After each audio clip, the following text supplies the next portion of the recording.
Hello வணக்கம். இது உங்கள் சிவி ஜோன். சொல்லாரும் எப்படி இருக்கீங்க? இப்போ பார்த்தீங்கன்னா ஒரு சம்பவம் ரொம்ப வைரலாக போயிட்டுருக்கு. இது ரூமரா உண்மையான்ற விஷயங்களே தெரியல. ஆனால் இந்த டிக்கெட்டு ஃபினாலில் வந்துட்டு 5வது டாஸ்க்கு ரொம்ப மோசமான ஒரு விஷயத்த கொடுத்துருக்கு அப்படின்ற மாதிரி ஒரு தகவல் வருது. அது என்னன்னு பார்க்கலாம். அதுக்கு முன்னாடி பார்க்குற எல்லாருமே நம்மளோட சேனலை சப்ஸ்கிரைப் பண்ணிட்டு பாருங்கள், லைக் பண்ணுங்கள், கமெண்ட் பண்ணுங்கள், ஷேர் பண்ணுங்கள்.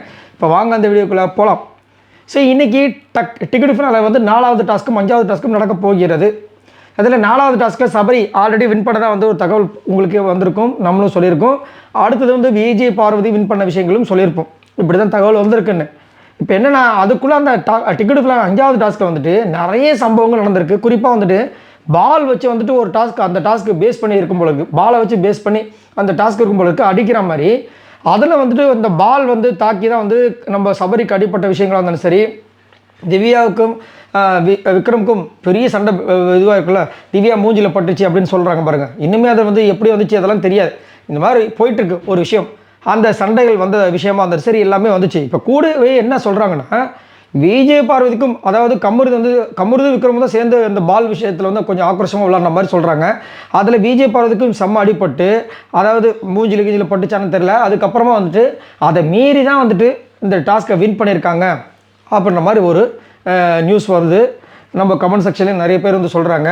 அது எந்த அளவுக்கு உண்மைன்னு தெரியல, எனக்கு கொஞ்சம் பக்குன்னு இருக்குது. ஏன்னா சபரிக்கு அடிப்பட்டது அப்படின்னு சொல்லும்போது தாங்க முடியல. ஏன்னா எல்லாருமே இந்த கேமுக்காக தான், ஒரு விஷயத்துக்காக தான் வந்திருக்காங்க, பேரும் புகழும் பணம் சம்பாதிக்கணுன்ட்டு. அதில் வந்துட்டு நேற்றே எனக்கு இந்த அரோராவுக்கும் சுபிக்ஷாவுக்கும் எனக்கு வந்து அரோரா கேம் சுத்தமாக பிடிக்காது.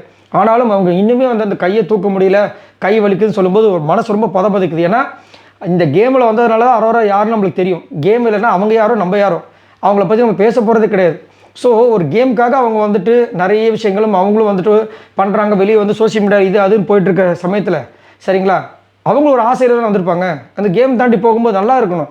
அவங்களுக்கு ஏதாவது பிரச்சனை வந்துச்சுன்னா என்ன பண்ணுறது, பாவமாக இருக்குது. ஸோ இதில் இது வேறு அப்படின்ற மாதிரி இருந்துச்சு. இதில் வந்து விஜய் பார்வதிக்கு வேறு இந்த மாதிரி பால் பட்டிருக்கு அப்படின்ற மாதிரி சொல்லி அதில் வந்து ஒரு இதுவாகி கடைசியில் அந்த டாஸ்க் முடிஞ்சதுக்கப்புறமா கிட்டத்தட்ட 3 மணி நேரமாக கமருது வந்துட்டு விஜய் பார்வதி தொல்லை பண்ணுறதாகவும், அதாவது சாரி சொல்லி தொல்லை பண்ணுறதாகவும், அதுக்கு வந்து அவங்க வந்துட்டு அக்செப்ட் பண்ணலை அப்படின்ற மாதிரியும் ஒரு பக்கம் போகுது.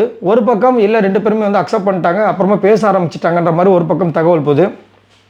ஹக் பண்ண வந்தார் அப்படின்ற மாதிரி ஒரு பக்கம் தகவல். ஒரு பக்கம் வந்துட்டு இல்லை ஹக் பண்ணுறத வந்து அவங்க ஏற்றுக்கல, வேண்டாம் அப்படின்னு சொல்லிட்டு தள்ளி விட்டுட்டாங்க, அதாவது ஒதுக்கிட்டாங்க, நிராகரிச்சிட்டாங்க அப்படின்ற மாதிரி ஒரு பக்கம் அப்படிட்டும் போகுது. இது எந்த அளவுக்கு உண்மைன்றது நம்ம பார்க்கும்போது தான் தெரியும். ஆனால் இந்த மாதிரி ஒரு தகவல் போது அதை வச்சு நம்மளுக்கு பார்க்கும்போது அவர் கண்டிப்பாக பேச முயற்சி பண்ணியிருக்காருன்றது மட்டும் தெரியுது. விஜய் பார்வதிக்கிட்ட பேச முயற்சி பண்ணியிருக்கார் தனியாக, சரிங்களா. அந்த டாஸ்க் ஃபைலில் அந்த டிக்கெட்டு ஃபினால் டாஸ்க் 5ல் வந்துட்டு பிரச்சனை நடந்திருக்குன்றதும் தெரிய வருது. ஆனால் அதுக்கு பார்வதி எப்படி ரியாக்ட் பண்ணுறாங்கன்ற விஷயங்கள் தான் இப்போ ஒரு கேள்விக்குறியாக இருக்குது. கண்டிப்பாக அதை நம்ம பொறுத்திருந்தால் பார்க்கணும். அதுக்குள்ளே வந்து நிறைய பேர் வந்து என்னாச்சுன்னு ரொம்ப ஓவராக வந்துட்டு இதில் போட்டு குழப்பிக்காதீங்க.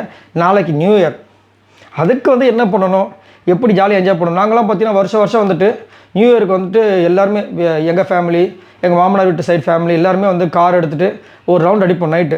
ஸோ இன்றைக்கி அதை மாதிரி தான் பிளான் பண்ண போகிறோம். ஸோ நீங்கள் என்ன பிளான் பண்ணி வச்சுருக்கீங்கன்றதை முதல்ல சொல்லுங்கள். ஃப்ரீயாக பாருங்கள், ஜாலியாக பாருங்கள், போட்டு குழப்பிக்காதீங்க ஓவராக. எல்லாத்துலேயுமே வந்து எல்லாமே பாசிட்டிவ் அமையும். நான் சொல்கிறது ஒரே ஒரு விஷயந்தான், உண்மை ஜெயிக்கும், அவ்வளோதான். துணிவே சக்தி. பாய் நண்பர்களே.